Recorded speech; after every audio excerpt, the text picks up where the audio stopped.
जय मसीह की। मिरियाम की आवाज़ इस यूट्यूब चैनल के द्वारा आप सभी को मिलने में मुझे बहुत खुशी हो रही है। मैं परमेश्वर को धन्यवाद देती हूँ कि जिसने मुझे आज तक अपनी सामर्थ्य और अपने दाहिने हाथों से संभाल के चलाया, वो आपको भी चला रहा है।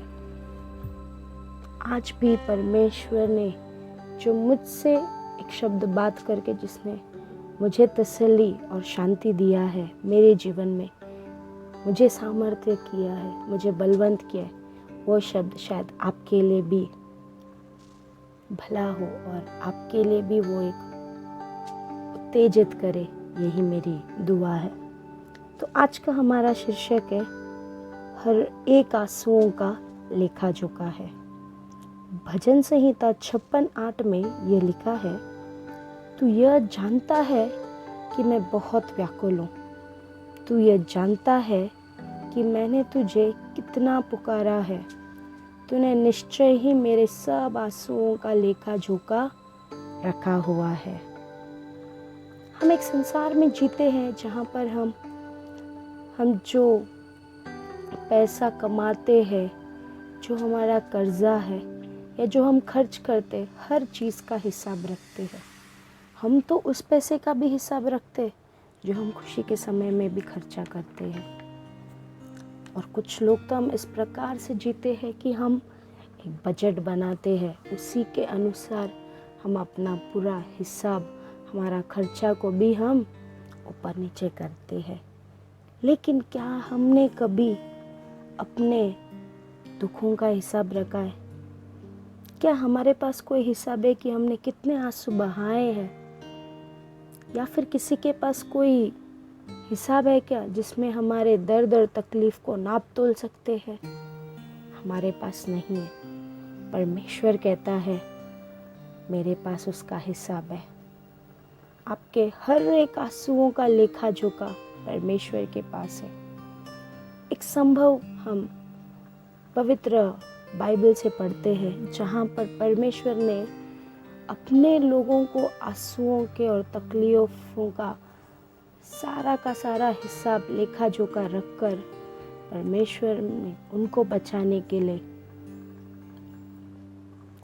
एक मनुष्य को भेजा।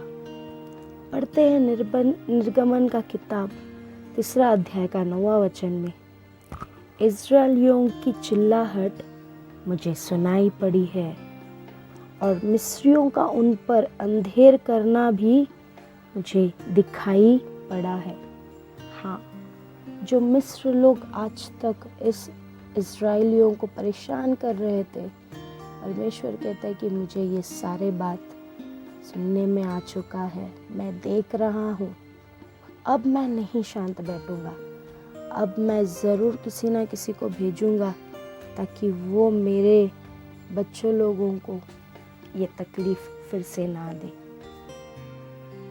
परमेश्वर ने मूसा को भेजा अपने इस इस्राएल प्रजा को उस बंदीगृह से बाहर निकालने के लिए, उस बंधन से बाहर छुड़ा के लाने के लिए। यूसुफ और उसके भाई लोग जो मिस्र में थे वो मर गए, लेकिन जो उनकी पीढ़ी थी वो वहीं पर रह रहा था।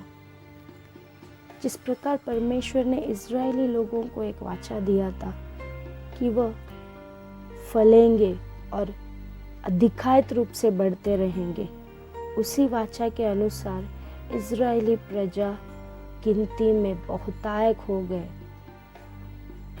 अभी एक राजा आता है उस राजगद्दी पर, जिसे इस यूसुफ के बारे में कुछ भी नहीं पता है।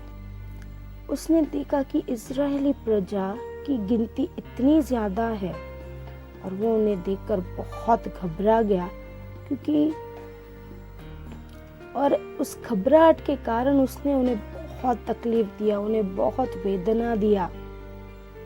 उसे इस बात का डर था कि अगर इन लोगों ने मेरे दुश्मनों से हाथ मिला लिया तो मैं नष्ट हो जाऊंगा।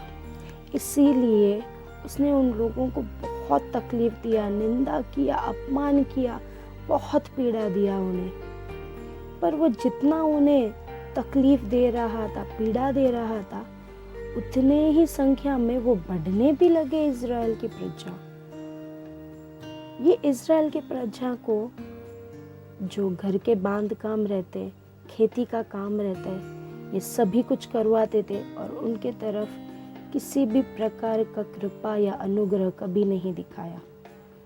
ये जो सारी पुकार और चिल्लाहट परमेश्वर के समूह में एक समय पर पहुंचा और उसने अपने एक सेवक मूसा को भेजकर इज़राइली प्रजा को मिस्रियों के बंधन से छुड़ाकर उसकी आराधना करने के लिए ले आया। इस संभव से हमें क्या सीख मिलती है?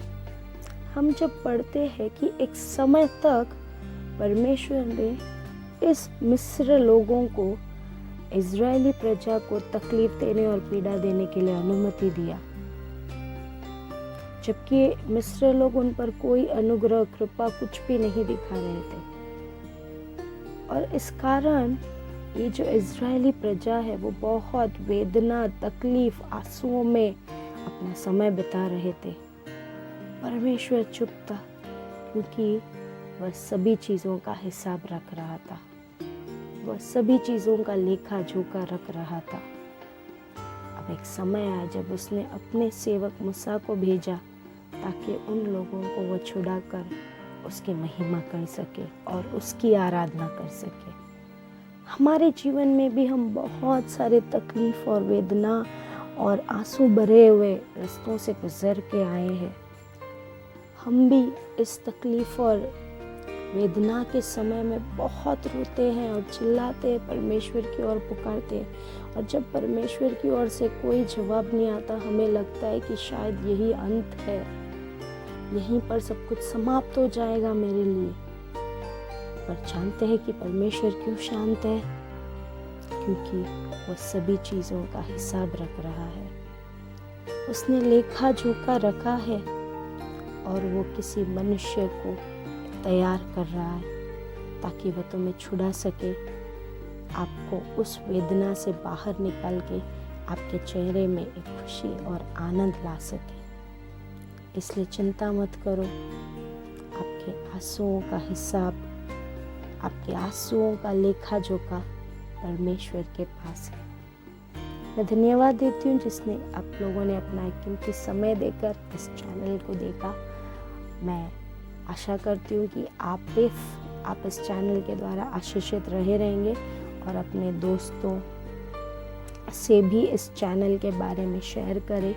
उस लाइक बटन पे क्लिक करना न भूलिए, सब्सक्राइब पर क्लिक कीजिए और उस बेल आइकन पे एक क्लिक कर दीजिए ताकि हमेशा से जब वीडियो आएगा तो आपको नोटिफिकेशन मिलता रहे। परमेश्वर आपको आशीषित रखे। धन्यवाद।